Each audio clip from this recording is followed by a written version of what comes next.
Hi everyone, it's Miss Bullen again. We're going to talk about how to make a coil pot. So you're going to get your template that you already made with me, and you're going to get that out. You're also going to need coils. You're going to need a slab for your base. You're going to need a banding wheel. And you're going to need some slip, which I keep in a little ketchup bottle because they're nice. You're going to need something to trace to create your 3-inch base, which I have here already made, and you're going to need a variety of tools that I'll talk about as needed. So you're going to begin by taking your slab. I like to just go ahead and smooth both sides before I start on any slab, just to make sure that I smooth out any inconsistencies. And then I'm going to take my 3-inch base, and look, I have room for more than one. Should I team up with my neighbor? Absolutely, conserve clay. So I'm going to put my template on there for my 3-inch circle, and I'm going to use just a cutting tool to go around it. Okay, I can also cut one out for my neighbor, see how many I can Tetris in here. So I think maybe I could get 3, but I'm going to set that aside for my neighbor. Okay, so now I've got my 3-inch round base, and I need to get that on centered in my banding wheel. Centering is a very important concept in ceramics. If you work on a coil pot that is not centered, you're going to have a very unattractive piece that is very lopsided. So you're going to take a tiny little bit of slip, about that much, tiny little splash of it, and you're going to take your 3-inch round base, and you're going to look at the concentric circles, meaning the circles inside of circles, on your banding wheel, and you're going to place it so that the edge is the same distance or equidistant from the other circle. So if it was here, even only a couple millimeters off, that is a significant problem for the attractiveness and symmetry of your piece.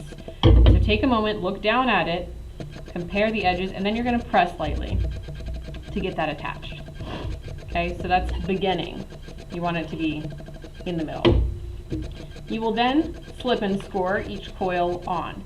You're going to start off with slip.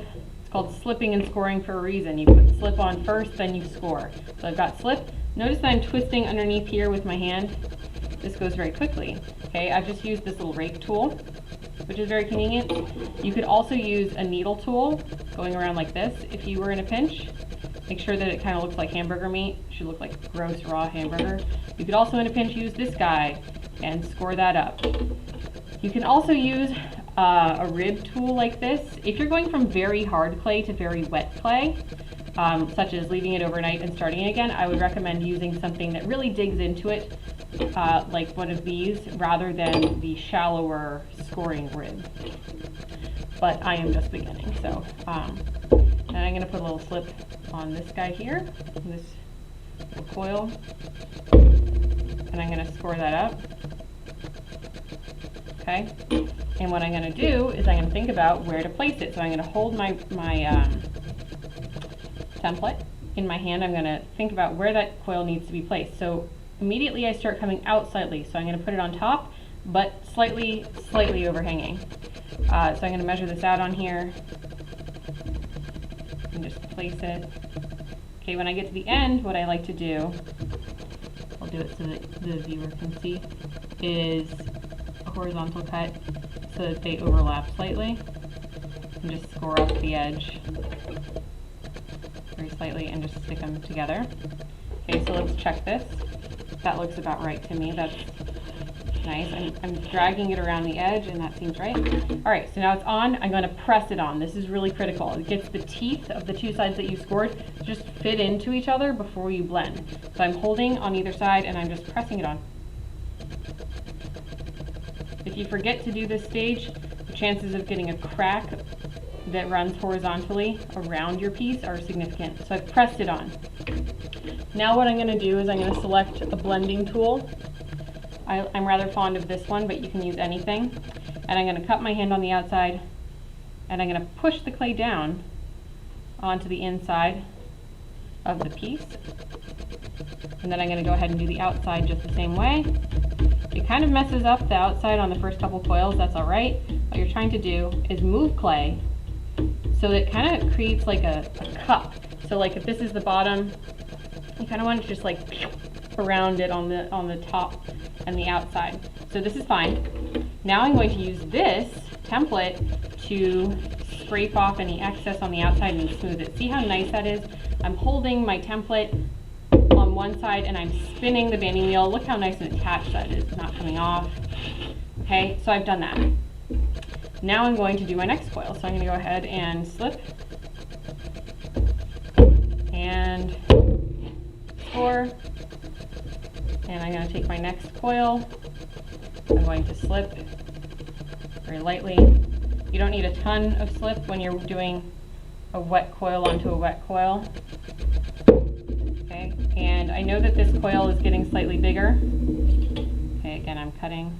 You don't want all the ends of your coils to overlap. Like, I don't want this one to be having its finish in the same spot as the last one.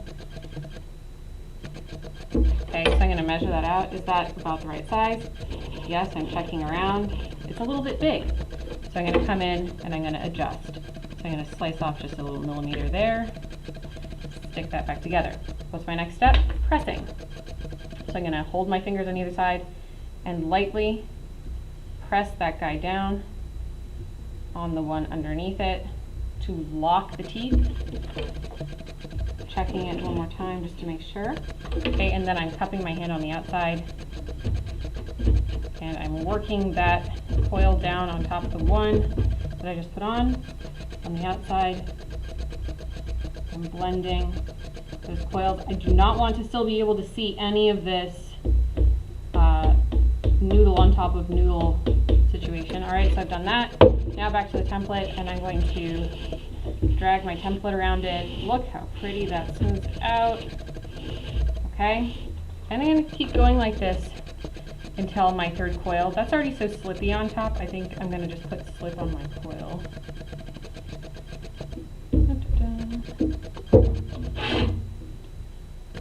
Okay, so this one, each one's getting slightly larger.